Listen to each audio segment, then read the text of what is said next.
हमने इतने सारे 70s बॉर्न स्टार्स की बातें करी आज के पॉडकास्ट में, B it Akshay Khanna, Hrithik Roshan, yourself, Bobby Deol.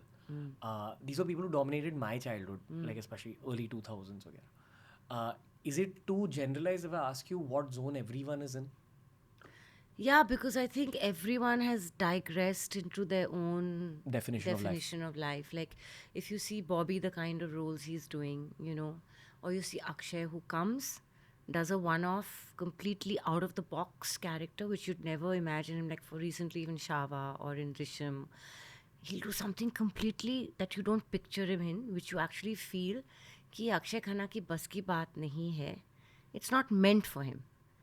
And he'll, like, I was terrorized seeing him. Means he was very successful in what he did, right? He managed to scare me in that role. And I know him as a sweet boy, the amazing boy. And even in Hamraz, मुझे कभी नहीं लगा था he'd be a successful villain. So I think ये industry भी हम लोग को इतनी टाइपकास्ट कर देती है कि हम सिर्फ ये कर सकते हैं. मज़ा तब आता है जब आप एक्टर को चैलेंज करो, उनको कंफर्ट जोन से बाहर निकालो. वो हिम्मत डायरेक्टर प्रोड्यूसर में होनी चाहिए कि विजुलाइज करो कि एक्टर अपने कंफर्ट जोन से निकल पाएगा या पाएगी, and give them something totally out of the box in that will surprise the audience and the actor, then the technicians themselves. I think Akshay does that. Bobby surprised us in Animal, which brings me back to one very important कि duration of role इतना important नहीं है, impact. And Hollywood हमेशा ऐसे ये believe करता रहा है. एक्टर्स दे अफ्रेड नहीं है कम, हम 10-15 मिनट के रोल में भी आते हैं और ऑस्कर जीत जाते हैं. ये हमारी इंडस्ट्री में कि नहीं, हम लोग को पोस्टर बॉय ही बनना है, हम लोग को सब गाने, सब एक्शन, सब ये करना है. बॉबी को देख लो, एनिमल में 20 मिनट के लिए थे, एक ग्लास रख दिया सर पे, convinced that he could do it. गूंगा वो भी in a 20-minute role, and he stole the show as much as Ranbir. They were both spectacular together. Like, you can't think of Animal without thinking of Ranbir and Bobby equally. So I think everyone is also ready to experiment अभी. पहले क्या था, हम लोग को बहुत typecast किया जाता था कि हीरो का ये है, हीरोइन का ये जगह है, then you have a comedian, फिर विलन. अभी जॉन भी पठान में is coming as a villain. Like I said, lines have gotten very diminished, very merged, and they're not clear cut now. And I think somewhere Shah Rukh Khan ne ye start kiya with Bazigar. He played an anti-hero. He took that risk at that time when no one would have thought कि कोई ये कर भी सकता है. So I think cinema has changed a lot now. मैं खुद shock थी कि मैंने स्त्री 2 देखी थी. Lovely film, did great business, super hit. And Shraddha was the Sri 2 or so-called the title role, and सिर्फ 20 मिनट का रोल था. But she was fantastic in it. So like I'm saying, no, now it doesn't matter कि आजकल आपका 10 minute का role है, 20 minute का role है, impact कैसा है. And when a film succeeds, everyone and everything succeeds.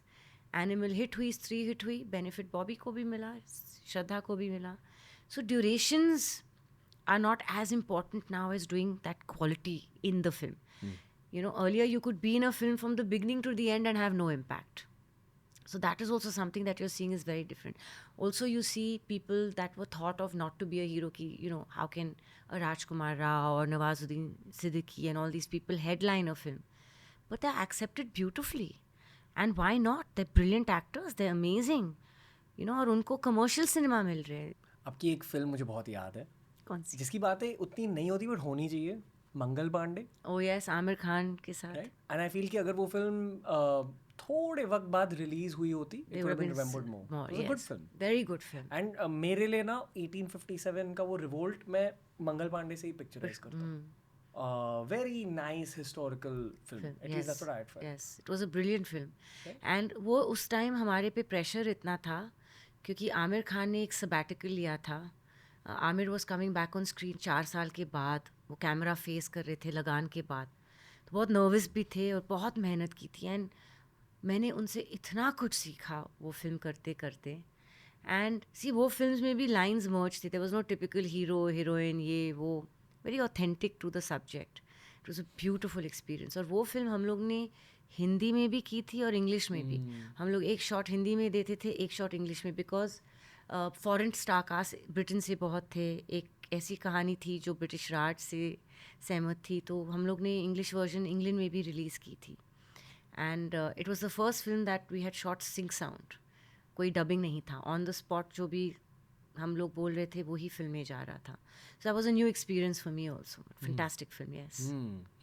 You value that film? Oh, a lot. Yeah. I value it because of the film, but most importantly, मैं value करती हूँ क्योंकि जो gentlemanness, जो perfectionist, जो camaraderie मैंने आमिर खान के साथ build की, relationship build किया उस film में, I think that's far bigger than the film success of it.